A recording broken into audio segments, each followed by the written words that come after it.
Hey everyone, welcome to the RotoGrinders Morning Grind podcast. I'm your host, Stevietpfl. It's Wednesday, it's January 17th. It is 2024.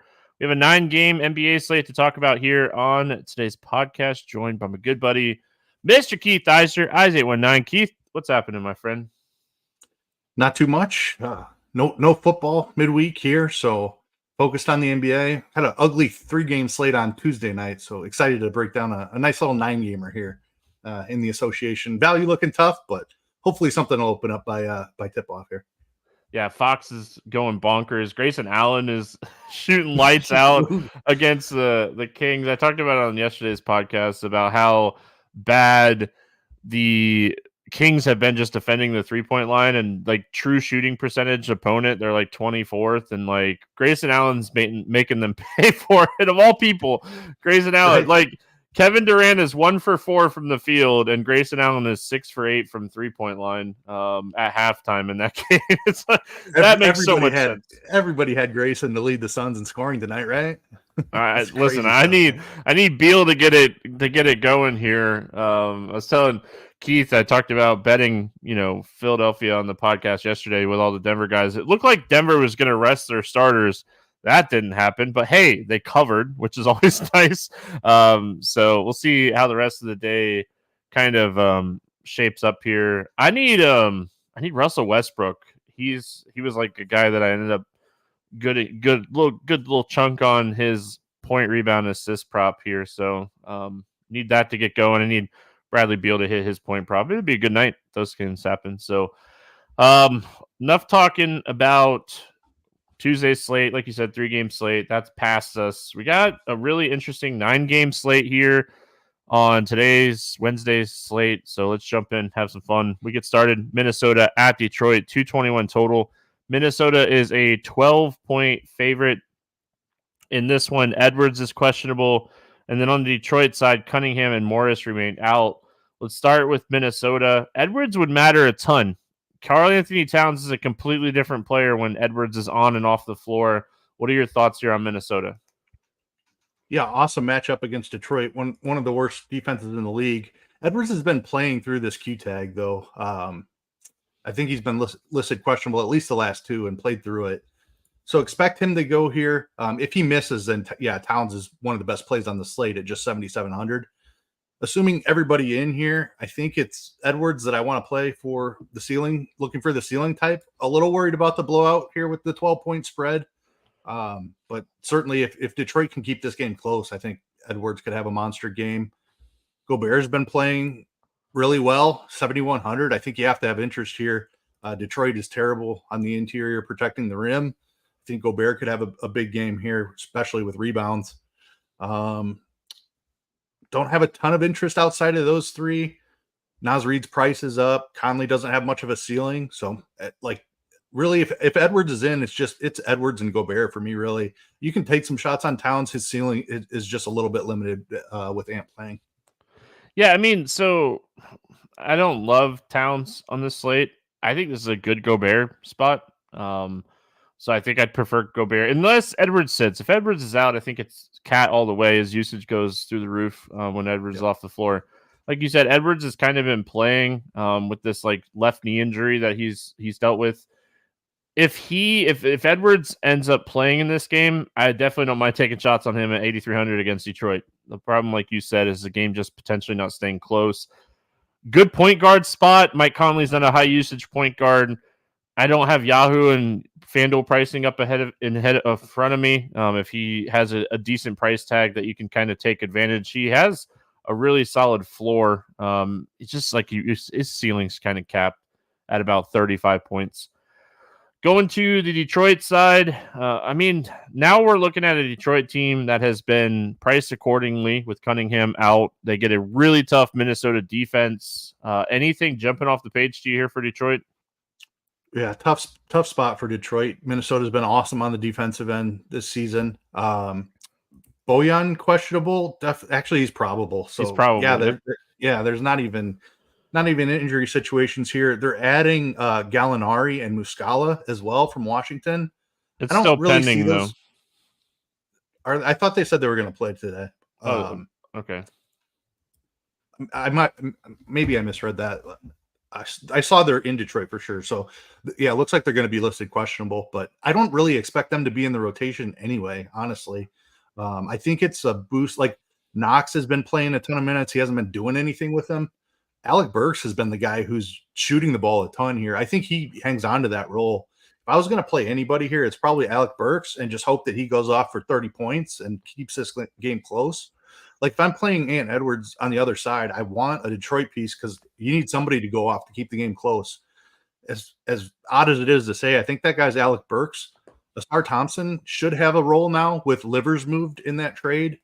We saw him play 30, I guess it was 27 minutes in the last game with Livers out.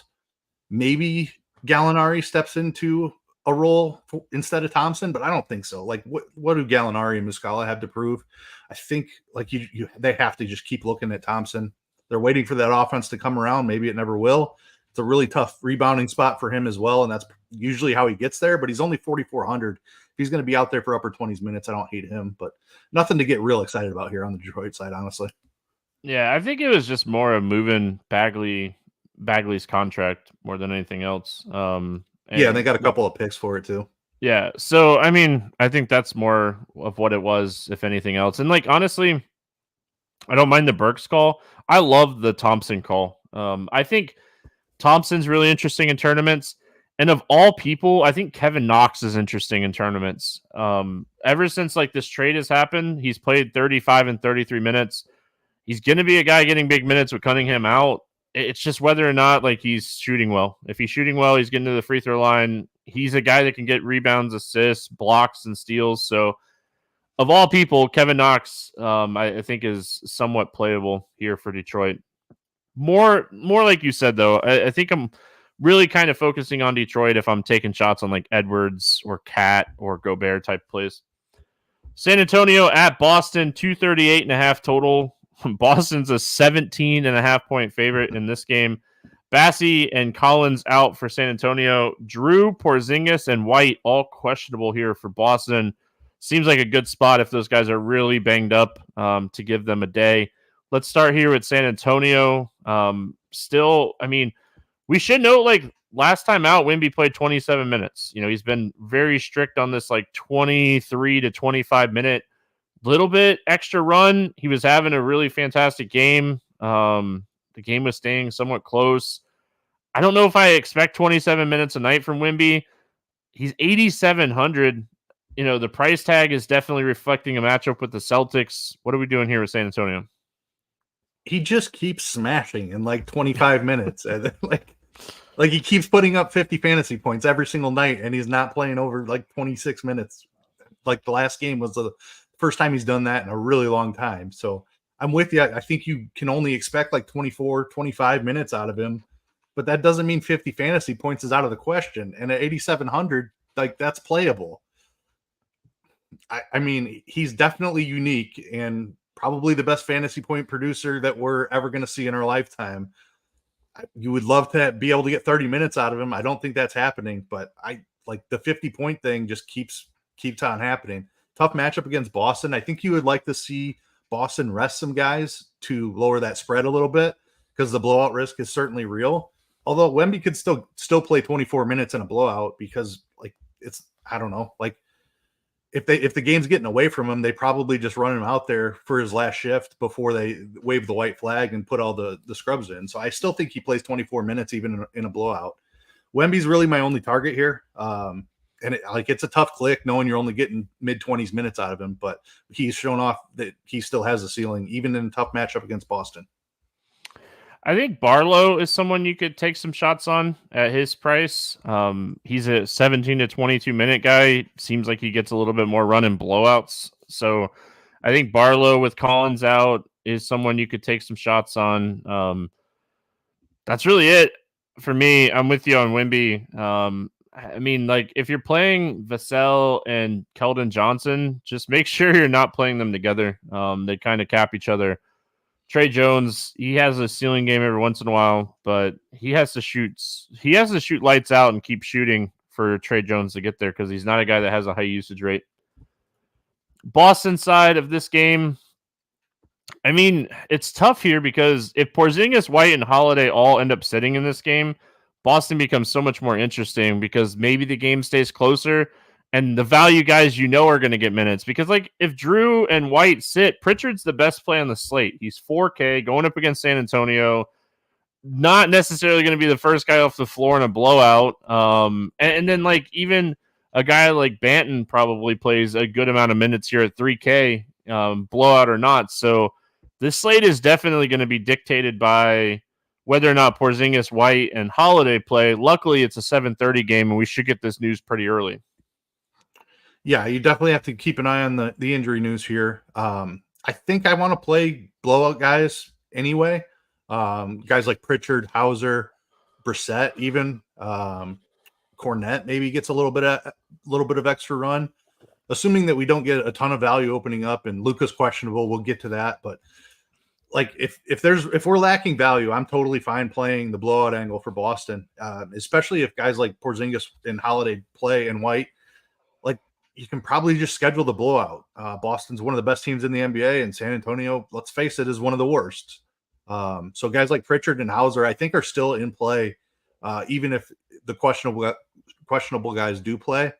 If they all sit and Pritchard grabs a start here, I agree with you. Like he should be locked in, even if there's a blowout in that situation. He probably doesn't. He's not the first one off the floor by any means. So I'm looking at the value spots here. I don't know that there's enough run for Tatum or Brown to get there. We'll see what happens with the questionable guys, but Pritchard, Hauser, Brissett, Cornette, guys like that, Banton, even, like, I think you can definitely take shots on the cheap stuff. I'd also be very careful on Jaylen Brown. I know he's not on the injury report here for this game, but he hyperextended his knee over the weekend, missed, I think, Monday's game.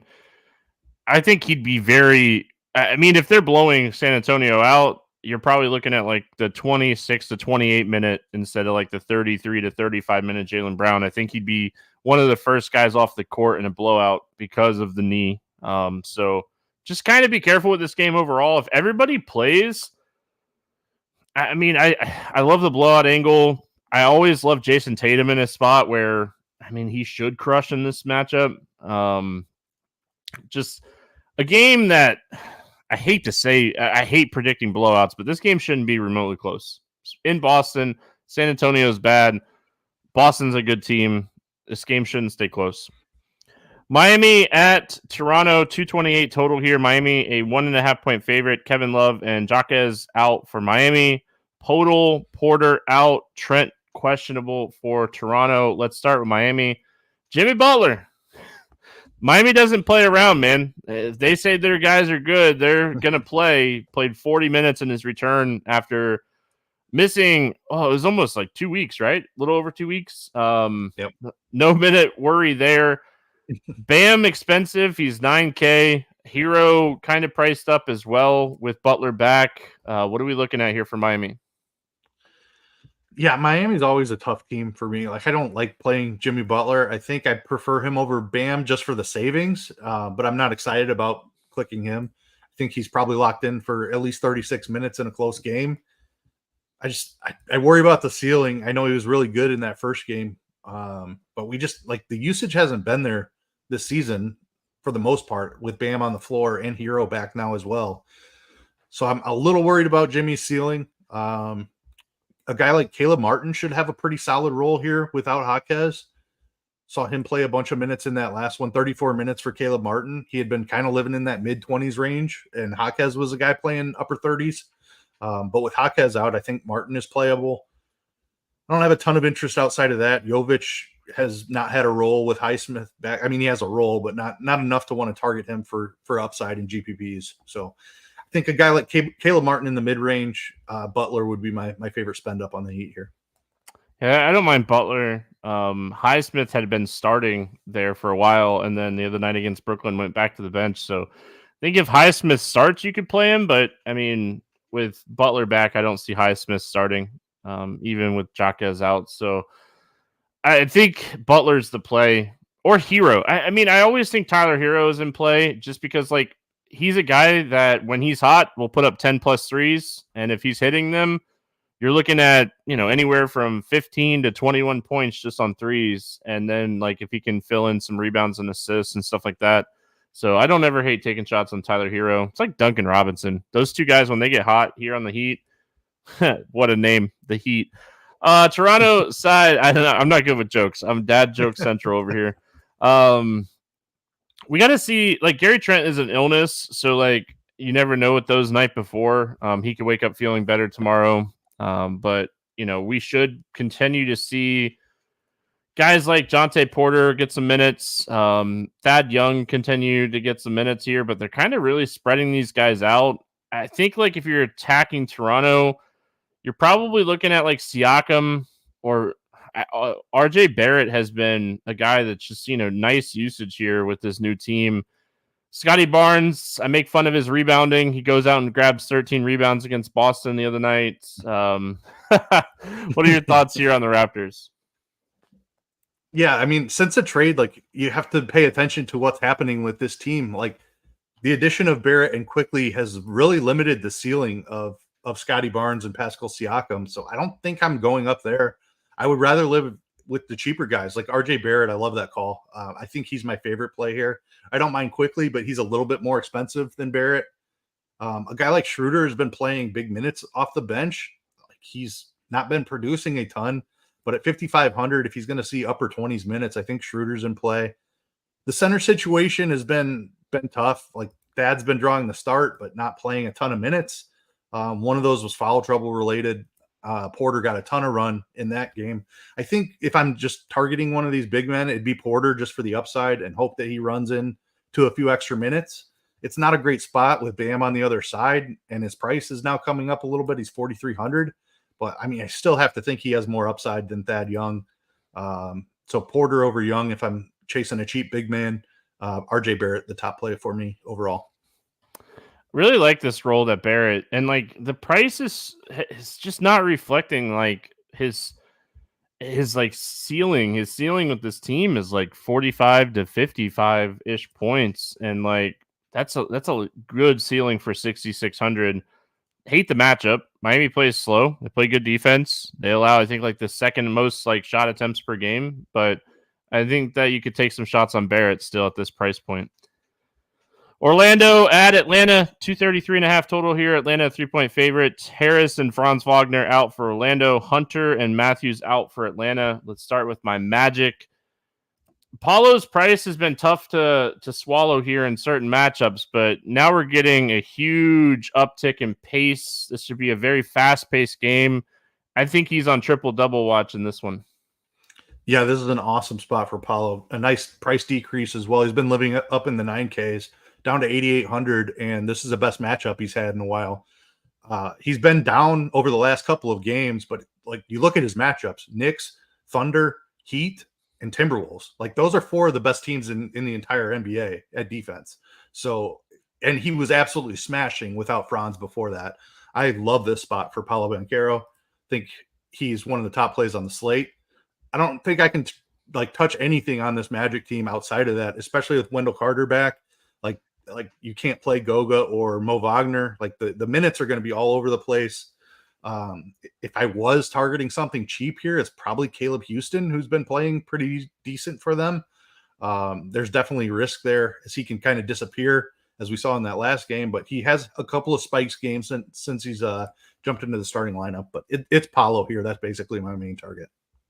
Yeah, I think like if you're running 150, you could throw like a little bit of exposure to like Okiki. They've been closing with him a lot in like the fourth and the second, like the second quarter and fourth quarter.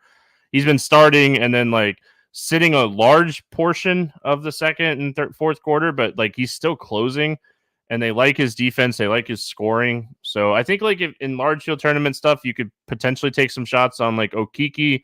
Cole Anthony was having a terrible game against the Knicks the other night and just went absolutely bonkers in the fourth quarter. I think he scored like 20 of his 30 fantasy points in the fourth quarter. So it's really tough outside of Paulo because the minutes are so spread out. And like everyone's starting to get healthy. I know they're still without Franz and Harris, but like now Fultz is back. Jonathan Isaac's back playing minutes. Just too many. And Joe Ingles is back too. Like, so... Yep. Too many mouths to feed here for Orlando.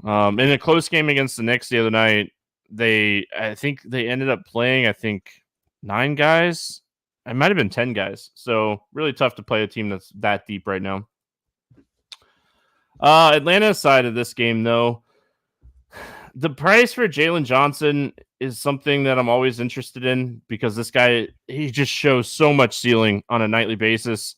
So, like, he's getting into that territory where until he's, like, over, like, 8K, we're probably taking shots on him in tournaments every night. Tough matchup, but you got to love the production that this kid has right now. Yeah, I mean, he's been incredible. He's shown more ceiling than DeJounte Murray here recently. So, and Murray's $400 more expensive. So, I love that Jalen Johnson call. You can certainly play Trae Young for ceiling. I don't love this spot for him. Orlando's been really solid on the defensive end, but Trae can find a ceiling in any spot. I don't think I'm going to Capella or even Okongwu in this spot. Like they should be out there. They haven't been doing the crossover thing as much, so the minutes are kind of capped again. I don't have a ton of interest in Bogdanovich or Bay in this spot. A tough matchup against the Magic, so I think it's just Trae and Johnson for me.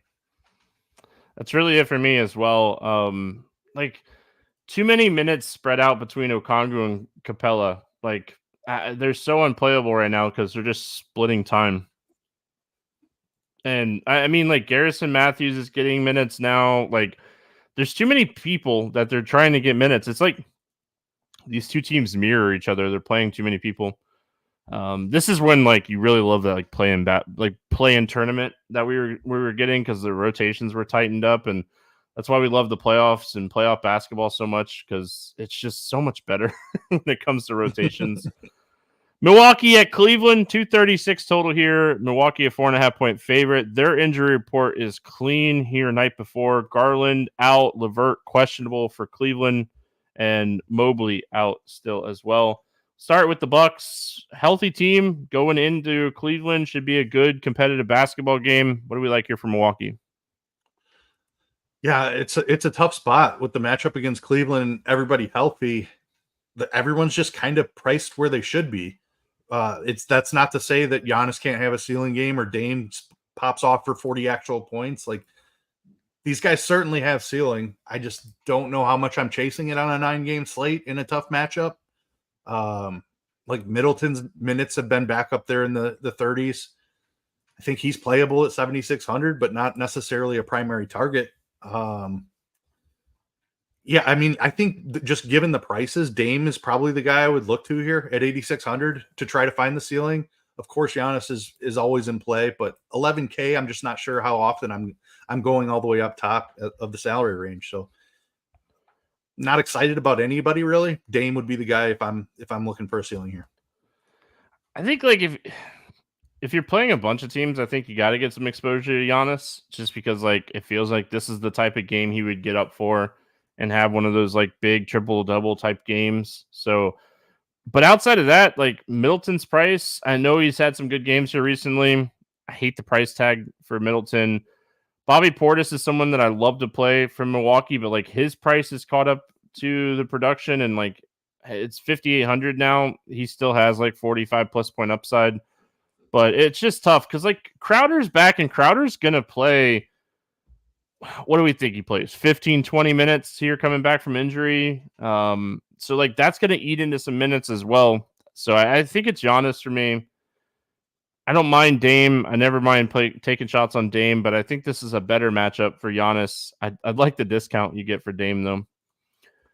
On the Cleveland side, it's really tough not to have interest in Mitchell on this slate, especially if LeVert ends up sitting. Point guards have just absolutely crushed this team. He put up 61 fantasy points, scored 34 actual points against Milwaukee earlier this season.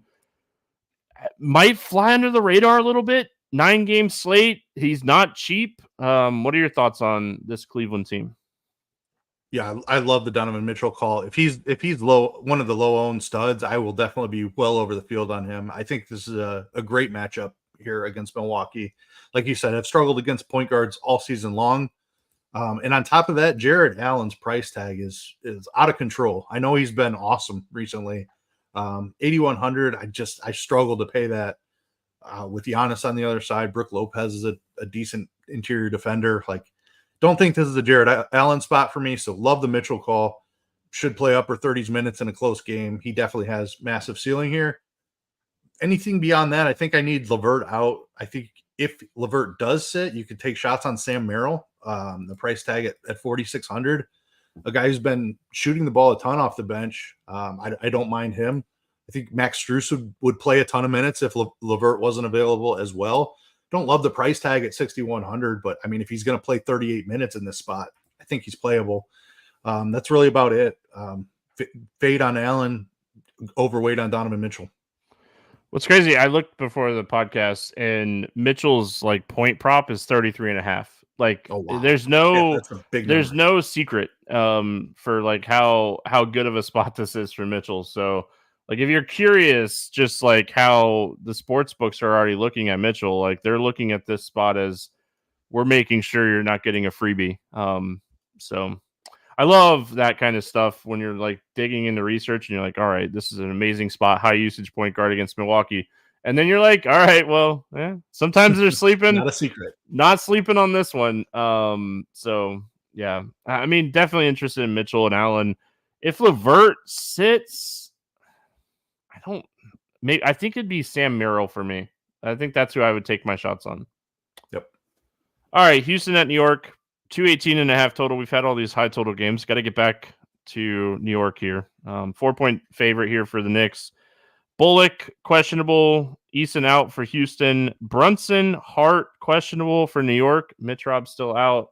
We'll talk about that Knicks situation here in just a second. But let's start with Houston. What are we looking at here on the Rockets? I mean, Şengün is the guy I'm always chasing for a ceiling. It's a really tough matchup here. The Knicks have been incredible on defense since adding OG Anunoby. I mean, that's why they made the trade, is to improve their defense, and it looks like it's working.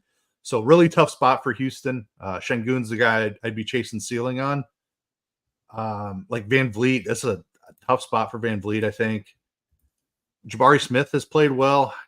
6K, like, I don't know. I don't hate it, but probably not a primary target for me. I think if I was looking for a secondary piece on Houston here, I'd go down to Cam Whitmore at 4,500. With Tari Eason out, he's kind of stepped into that role as the spark plug off the bench. We've seen him be really productive. The minutes aren't necessarily secure, but he's played upwards of 28 minutes here. Like, he could also play 15 or 16 in the spot. But he's going to be productive in the time that he's out there. He's almost doing exactly what Eason was doing for this team. So at 4,500, I don't mind some shots on Whitmore. Yeah, I like the Whitmore call. Dylan Brooks first came back against Boston, 25 minutes, 31 minutes last time out. I think we kind of expect Dylan Brooks to play 30 plus minutes in this game. He's another guy that, like, you're really relying on him scoring, but I don't mind, taking some shots on him. Jalen Green is all over the place. In large field tournaments, you can always take shots on Jalen Green, but I'm with you on Şengün. He's always the guy that I'm targeting here. Slow-paced game, though. Good defense. Like overall, slow pace, good defense, both sides. Not like necessarily the greatest spot. If Jalen Brunson sits, it could potentially be a little bit of a bump for Jalen Green. Let's talk about this Knicks team. Brunson news, Josh Hart news matters. If these guys were to sit here in this game, it would be big time for, I think it'd be a big time for Randall. I think it'd be big time for OG. We could see Miles McBride play big minutes. He's already kind of been playing big minutes lately. It was with Jalen Brunson out, right? Like, Miles McBride would just continue to crush with Jalen Brunson out. So 5,300 is not enough. For what we're seeing from him. Talk to me here about the Knicks.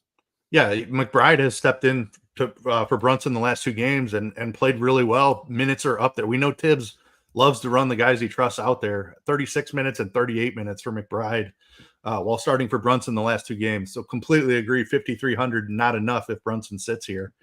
If we get Brunson and Hart out, I think you can look even deeper here for some value.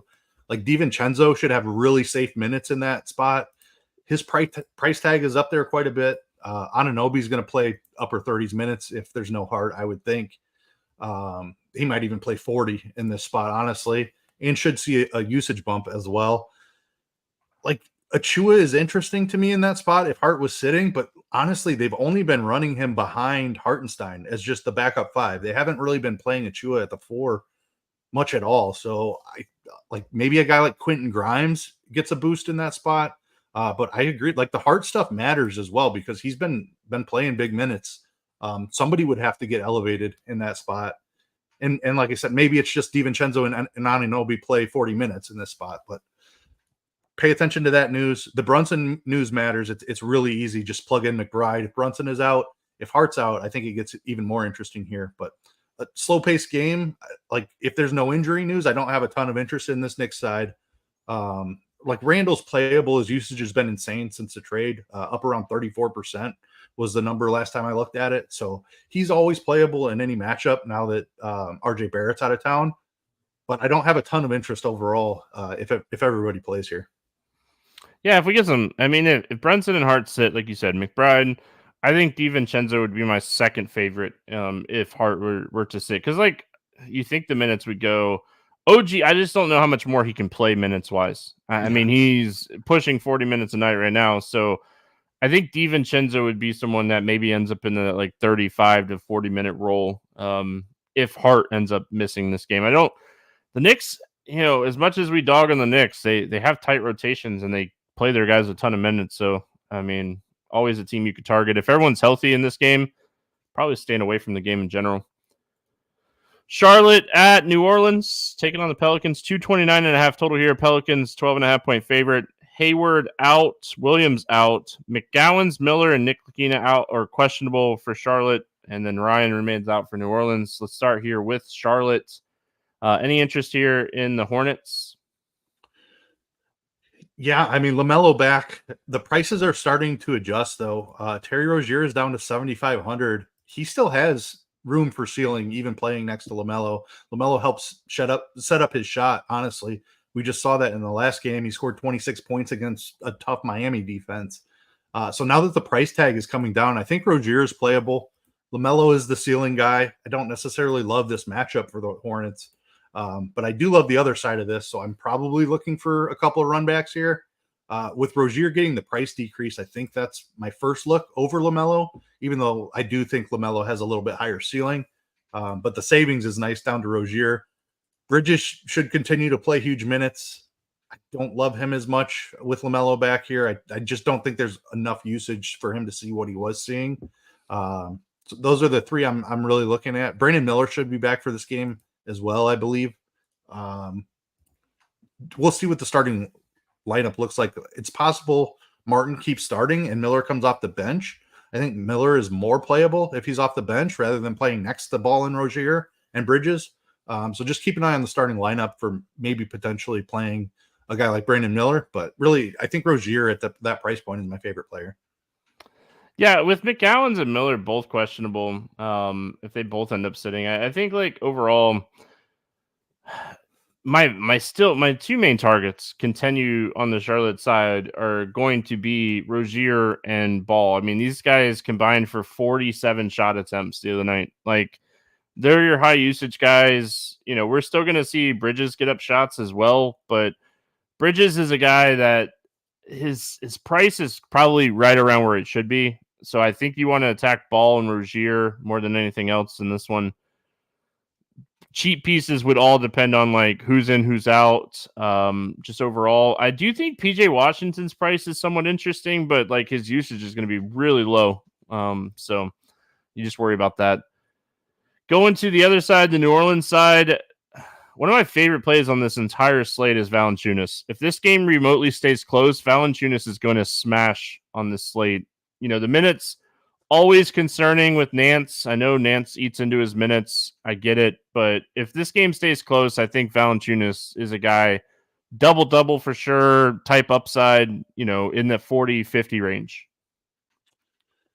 Yeah, Valanciunas is a really tough one for me. If you guaranteed me he was going to play 26 minutes, there is no guarantee. I would lock button him if I could get 26 minutes out of him. Yeah, but the potential that he plays 21 minutes is always there, and it's so frustrating because I agree with you. It's an awesome spot for him. Love targeting bigs against Charlotte. LaMelo back. Charlotte plays at one of the fastest paces in the NBA with LaMelo on the floor. So I want to target this Pelicans team, and it's a tough team to target. For Valanciunas, for Zion, he's not playing a ton of minutes either. Like if you could give me 34, 35 Zion minutes, I'd have a ton of interest in this spot in Zion Williamson. But if he's going to play 30, 32, it's a little bit harder to pay that price tag. I think my favorite target is CJ McCollum. This is a little bit dependent upon the lineup for Charlotte. If they start Ball, Rozier, and Brandon Miller, like who's going to guard CJ McCollum? Like Ball and Rozier are terrible defenders. Miller's not spectacular. I think they almost have to start Cody Martin in this spot to guard the ball. If they don't, I'm playing a ton of CJ McCollum. I can tell you that. 7,900. It's tough with Ingram and Zion on the floor to find the ceiling, but I think this is a spot in a pace-up game that McCollum could really get off. So it's CJ over Valanciunas slightly. I love the matchup for Valanciunas. I'm totally with you there. Ingram hasn't shown much of a ceiling lately. Zion's not playing the minutes. So while I love those guys and think they have ability to smash in this spot, I think I'm looking to McCollum and Valanciunas first. I like the McCollum call. I'm with you on Zion. Like if we knew Zion was going to play 35 minutes in this spot, I'm in. Yeah. You know, but I mean, his minutes are all over the place right now. A little bit more consistency recently, but I mean, gosh, the minutes drive me crazy. And like, if you are a little bit worried about this game getting out of hand, Larry Nance, like 20 plus minutes in this spot. Like Charlotte is one of the worst, if not the worst team at defending the bigs this season. So, and this is not even, I say this season for like the last 4 or 5 seasons. Right. So, I mean, I think Larry Nance in large field tournaments is someone you could roll the dice on because he can get you like 30. Like, what are we looking at 4,700? I mean, 30, 35 would be fantastic. So, another person that you could potentially take some shots on. Valanciunas, man, like you said, though, if he gets the minutes in this spot, I mean, he give like last time out against Dallas, that game was a little weird. It went really small, just in general. Derek Lively, I think, only played like 25 minutes in that game as well. That game just went small, and you know, Valanciunas ended up getting only 19 minutes. He had some foul trouble as well, so just not fun stuff. But yeah, I'm worried they play PJ Washington a lot in the spot, and Richards. And not Richards, and that might take Valanciunas off the floor. You think Nance pairs up better with Washington? Yeah, kind of. Yeah, it's a little bit concerning. I mean, what are we looking at for Valanciunas projected ownership in the morning? First run, 5%. I mean, if he's 5%, I'll be triple that minimum. Yeah, he's not a guy that people are going to play. You know, and it's uncomfortable, but like you play him for the ceiling. You play him for that spot of getting that run, that extra upside that you're looking for. All right, moving on. We got Dallas at LA taking on the Lakers here. 239.5 total. Lakers a 2.5-point favorite. Luka questionable. Exum out. LeBron questionable. Reddish and Vincent remain out. We'll start with Luka and this Dallas team. First of all, he's missed the last 3 games. He's dealing with an ankle sprain. The games that he's missed here recently, we've seen 23, 17, and 20 shot attempts from Tim Hardaway Jr. He's played at least 39 minutes in 3 straight games, has a 24 actual points in 3 straight games, and he's gone over 50 fantasy points in 2 or 3 games. I know, don't have to overthink this one. If Luka's out, you're playing some Tim Hardaway, and you're playing Kyrie. I mean, you could play them together. Outside of those 2 guys, I mean, I think I just want to play those 2 guys. I think I can be picky on a 9-game slate. Yeah, I'm totally with you. Like if we don't have Luka news by lock, make sure you're at least building heavy with Irving and Hardaway Jr. anyway, or you're saving plenty of roster spots to be able to swap into Kyrie and THJ because they are absolute smash plays. If Luka sits, I don't know if I'm playing. If Luka's in, I don't think I'm targeting him necessarily after missing a couple of games. Possible that he's fine and he comes back and plays 38 minutes in this spot, but 9-game slate, 10-9 price tag. I don't think that I need to target that all that much. So I'd be more interested in this Dallas side if he sits. And I agree, it's Kyrie, it's Hardaway. With Jones back, it makes like finding a cheaper piece here even tougher. Maxi Kleba has just recently returned, just another guy to eat up some minutes. he was up to 19 minutes and he's 3,500. I still he just doesn't have a ceiling. Not targeting that with Lively back. Powell's not playable anymore. So yeah, I agree with you. It's just Kyrie and Hardaway. And they're two of the best plays on the slate if Luka sits. So make sure that you're keeping your options open if we don't get that news at or before lock. If Luka plays, play some Luka, right? I mean, I think you could still take some shots on Kyrie in this spot. Like, the minutes have just been fantastic for Kyrie lately. Even when Luka was playing next to him, they eased him back a little bit to start the month in January, 32, 29, 29. But since then, the last 5 games for Kyrie, he's played at least 30 minutes. At this price point, yeah, we liked him in the 8K range, but he's still 9,300. At 9,300, getting Kyrie 38 minutes, he's a guy that can get 10 assists. He can get 5-6 rebounds and score 35 actual points. So I think even with Luka playing, Kyrie's in play. But if he's out, Kyrie's one of my favorite, if not my favorite play on the entire slate. Lakers side of this one, Reddish remains out. Like I said, we assume at this point that Anthony Davis and LeBron are going to be playing most games. Who's going to stop AD in this spot? I mean, this should be AD should eat, but I mean, we've seen this twice already this season where Dallas and the Lakers have played, and he really hasn't. The first game he had a really bad game. The second game he put up 55 fantasy points. What are we doing here with the Lakers? Yeah, the reason I've been a little bit down on Giannis and Luka is because AD is the guy I want to spend up for if I'm going up. I think this is an awesome spot for him. He's been playing so many minutes this year. You can just lock in 38, 39 minutes, and if any game is close, that gives him an enormous ceiling. At 10K in a matchup with Dallas, who, like you said, who's going to stop him? It's not going to Lively and Powell are going to have no prayer against Anthony Davis in this spot. So AD is my favorite spend up on the entire slate. I put Donovan Mitchell in that conversation as well, but AD is the top guy for me over Giannis and Luka. Reeves is tough to play now that he's starting, and he just doesn't have the same type of usage as he was seeing off the bench. I think it's just AD. You can play some LeBron certainly, but I prefer AD, and they're close enough in price. It's a pretty clear decision for me on this slate. It's going to be that way for me all season. Just in general, if they're going to be this close in price, I'm going to play AD over LeBron 10 out of 10 times. And it's nothing. I think LeBron's one of the best, if not the best player we've ever seen in the NBA. But I mean, where's the ceiling? AD is the guy that his ceiling is massive. He can go out and get 5 blocks. He can go out and get 15 rebounds and 35 actual points. So I just think overall, AD's ceiling is going to be higher than LeBron's on a nightly basis. We finish out the slate with a fantastic game. Golden State at Utah, 243.5 total here. Utah 5-point favorite. Oh, how the times have turned with Utah being a 5-point favorite.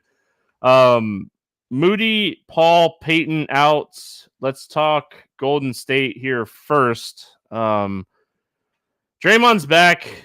He played 24 minutes in his return against Memphis. I assume we see him maybe up to 3 to 5 minutes in this spot. What are we doing with the Warriors? Great matchup, great game. They have not been playing great. They've not been playing great.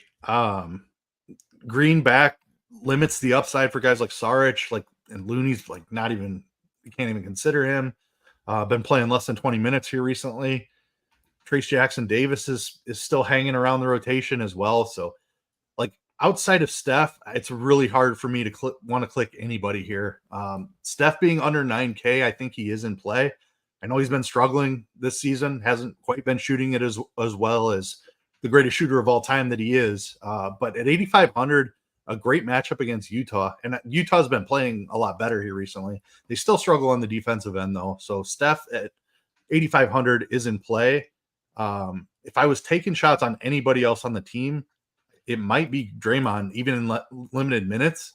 I think Podziemski is still playable too. He's 6K. It's tougher for him to find 30 plus minutes in this spot with Draymond back. But I still think he does enough where he's playable at 6K. But nothing that I love between Pods and Draymond. Steph is really, really the only target here. Love the price for Steph. This is the type of game where, we see Steph Curry go out and shoot 12 threes. And if he can hit 6 to 8 of those, he's crushing. He's been way more aggressive.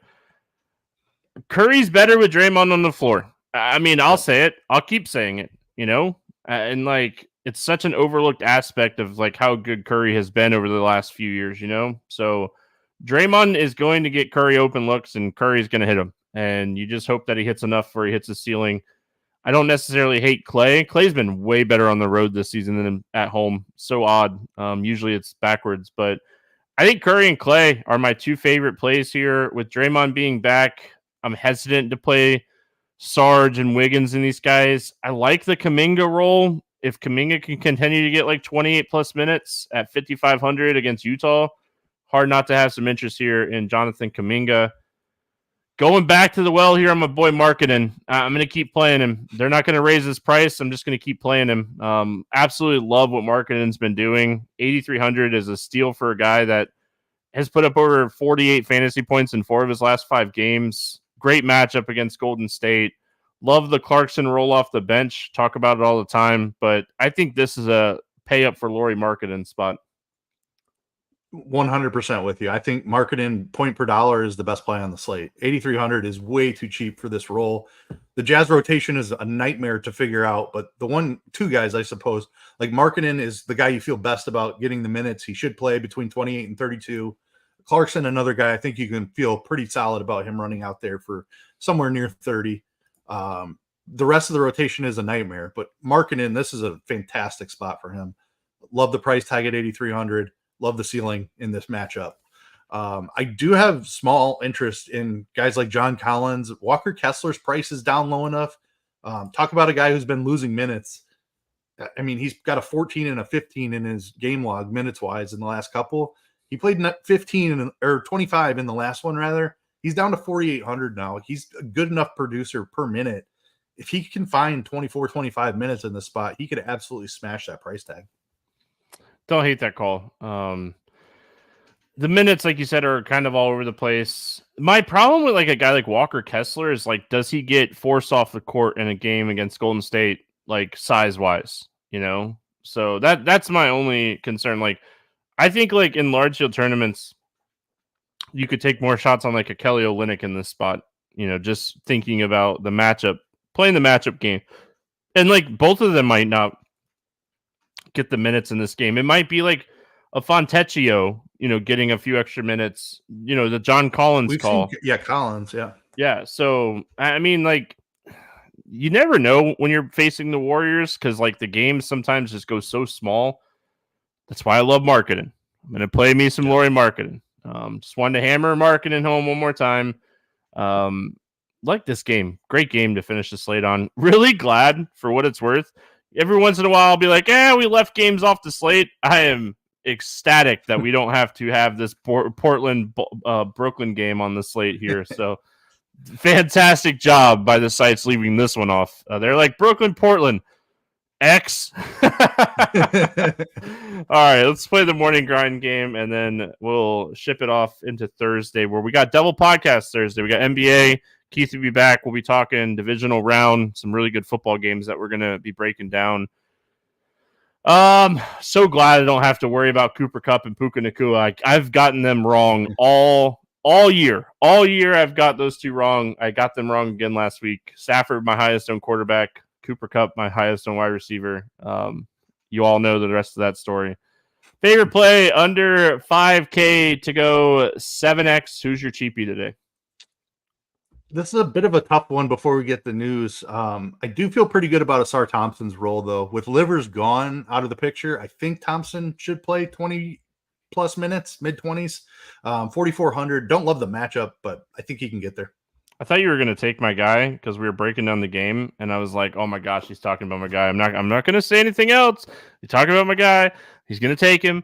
Give me Cam Whitmore here, chasing the ceiling. This kid has a lot of upside when he's on the floor. If he gets 25 minutes plus, I like the chances for 7X. And If he gets 15 minutes, he's a bust. But, I mean, that's tournament life for you.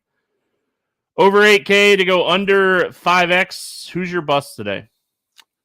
I'm going to go Scotty Barnes here. Just has not shown the same ceiling playing next to Quickly and Barrett as he showed in the beginning of the year. Has a really tough matchup against Miami here. I'm going to stay in that game. I know this guy is a guy that I talk about and I love playing, but give me Bam.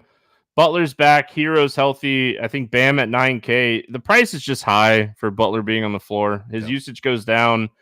His rebounding rate goes up a little bit, but I think this is a spot. I'm going to take Bam as the guy I'm not going to play here. Favorite 6X play? Who do you got? I feel bad because I feel like I am taking your guy on this one. Yeah, you were gushing over him. I promise I had it written down before you started gushing over him. He's in a smash spot for sure. Yeah, love marketing. I'm with you on that one. Yes, that's who I had written down. You sold me. You sold me on CJ McCollum. So I'm gonna go with CJ McCollum. I like this game environment just in general. I still like Valanciunas in tournaments, but you sold me on CJ. I think that this is a spot we could see CJ have like a 30+ point actual game night, and if he's getting that type of point production, that's a 45 to 50 fantasy point night on most nights for CJ McCollum. So you sold me on him. I really like the spot. You took my guy. So my other guy, I will say, I love Donovan Mitchell today. I love Donovan Mitchell today. Let's get weird GPP player of the day. Who do you got? So this is the spot that I had Cam Whitmore in. Tough matchup against New York. I don't know that he's going to be that popular, but like you said, 15 minutes. It's hard to project him to play 26 minutes, but he's going to smash in 26 minutes, even in a tough matchup. I think he'll be lowish owned. We'll see what ownership looks like, but love him regardless. Yeah, really good game environment just in general here. So don't hate that one. I don't know. Okay. I wrote this guy down. It's so hard to project ownership for expensive players, but I wrote down Paulo, 8,800 on Paulo here. Like you said, if people are game watching him, he's played 4 slow pace teams. Well, 3 out of 4. OKC plays kind of fast, but 4 of the better defensive teams in the NBA here recently. You know, Minnesota, number 1 team. Miami, I think, is 9th. The Thunder 4th, and the Knicks 11th. So 4 teams in the top 11 in defensive rating in their last 4 games. Put up 64 fantasy points against Atlanta, 45 minutes against them the last time these 2 teams played a couple weeks ago. Love Paulo. We'll see what his ownership comes in at. I might be off of kind of projecting his ownership here, but I think he's someone that's going to go overlooked on this slate. All right, let's go to a pick'em play or a player prop here on the Morning Grind game. What do you got for us today? First thing I opened up, just so you know how much I was in love with him too before you said it. I looked at Lauri Markkanen's points prop sitting at 26.5. He's been over that in the last 2 games, 32 against Indy, 29 against the Lakers. He's just been playing really well lately. And like Golden State has just been brutal on the defensive end this year. I like Markkanen to get more than 26.5 points. I bet his point, rebound, assist prop already too. It's at 37.5. So like his point rebound prop was 35.5, and I was like, I'll take the extra 2 for assists as well, because he'll have games where he'll have 2 to 5 assists. So I think you're getting some extra value if you're taking his point, rebound, assist prop as well. Like the point prop. I'm going to go to my boy Valanciunas. Valanciunas' point rebound prop is at 22.5 on the Hard Rock. I haven't looked elsewhere yet, but 22.5 here for Valanciunas. He's hit this in 5 of his last 6 games. So, like, even with the minutes kind of all over the place, Valanciunas has hit this in 5 of his last 6 games. So I think that this is a number we want to jump on here night before. I already jumped on this one. I think that getting this one early before it changes is something we want to do. So Valanciunas over 22.5 points and rebounds. Any money line against the spread type bets that you like here? Nothing that was jumping out crazy to me. Like you said, it was kind of surprising to see the Jazz favored, but I do kind of like them to win this game. Not necessarily something I'm betting right now, but if that line happens to move, towards Golden State just because of the public or something, I would jump on Jazz like -3 or something like that. But nothing else really standing out to me. Yeah, I mean, I like the Magic. I know I'm a Magic fan, but I like the Magic plus 3.5 in this spot. Atlanta is still kind of all over the place. The last time these two teams played, Orlando won by 7. That game was in Orlando. Atlanta ranks 27th in defensive rating. Orlando's 3rd. And their defensive guys are back outside of Franz. So, like this spot for Orlando at plus 3.5. I think it's just you're getting road value on Orlando in this one. Like this spread in Orlando is probably Orlando plus 4.5. So you're getting, or minus 4.5. So you're getting some value here on the Magic being on the road. Way better defensive team Orlando is than Atlanta. Atlanta a better offensive team than Orlando. So I think that this is a spot where defense wins, Paulo crushes, and we all are happy. Keith, any final thoughts before we get out of here? Could be a really fun slate. We talked about a lot of spots that might be low owned, like Paulo if he comes in low owned, if Valanciunas and McCollum are low owned. Like this could be one of my favorite slates of the year because I don't know, big slate. Sometimes we see some weird ownership. Be looking forward to seeing what that looks like.